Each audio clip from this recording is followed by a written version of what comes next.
রাজধানীর লালমাটিয়া আবাসিক এলাকাতে ঝাঁ চকচকে সাইনবোর্ড সেটে রমরমা ব্যবসা করছেন এশিয়ান কার্ডিয়াক অ্যান্ড জেনারেল হাসপাতাল কর্তৃপক্ষ। হাসপাতালের সামনে আছে বড় বড় পদবীর চিকিৎসকদের নাম ফলকও। তবে মূল কাজ চিকিৎসাতেই এদের যত গাফেলতি। এখানে আসা ভুক্তভোগীরা বলছেন, ফাঁদের মতো একবার ঢুকলে আর বেরোনোর পথ খুঁজে পান না তারা। 2000 টাকা করে 2500 টাকা করে করে ওষুধ আনাই, প্রেসক্রিপশন লেখা দিয়ে আমরা নিচে থেকে ওষুধ আনি। এই ওষুধ কী করে তা কয়ে পারব না। বাচ্চা সুস্থ বাচ্চা নিয়ে এসে এখন বাচ্চা একবার ন্যস্ত হয়ে গেছে। আমরা যেন কোনো ফুল চিকিৎসা পাইতেছি না।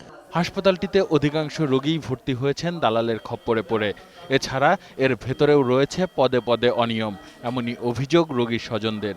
ঢাকা মেডিকেল থেকে আমাদের এখানে পাঠাইছে, বলছে এখানে যান, এখানে ভালো চিকিৎসা হবে, এখানে আইসিইউ আছে, আর এখানে মোটামুটি একটু খরচ বেশি হলেও এখানে ভালো চিকিৎসা পাবেন। কিন্তু খরচ যেভাবে আমরা করছি সে তুলনায় আমরা কোনো চিকিৎসা পাইনি। আল্ট্রাসোনোগ্রাম যেটা করতে বাইরে 900 থেকে 1000 টাকা খরচ হয়, সেখানে আমরা 2500 টাকা এখানে করতেছি। তো একটা এক্সরে, ডিজিটাল এক্সরে যেটা বলে, হাইয়েস্ট 500 থেকে 600, এখানে আমরা 1400 করতেছি।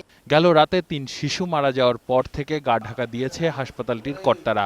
আর শিশুদের নিবিড় পর্যবেক্ষণ কেন্দ্র চলছে এক সেবিকার অধীনে। একটা বাচ্চা প্রেমাচুর ছিল, ও মারা গেছে।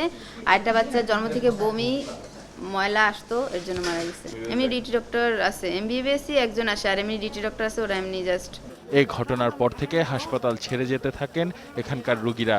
না, হাসপাতালে কোনো ঊর্ধ্বতন কর্তৃপক্ষকে আমরা পাইনি। এখন বিভিন্ন হসপিটালে চলে যাচ্ছে, আমরা তাদেরকে সহযোগিতা করছি যাওয়ার বিষয়ে।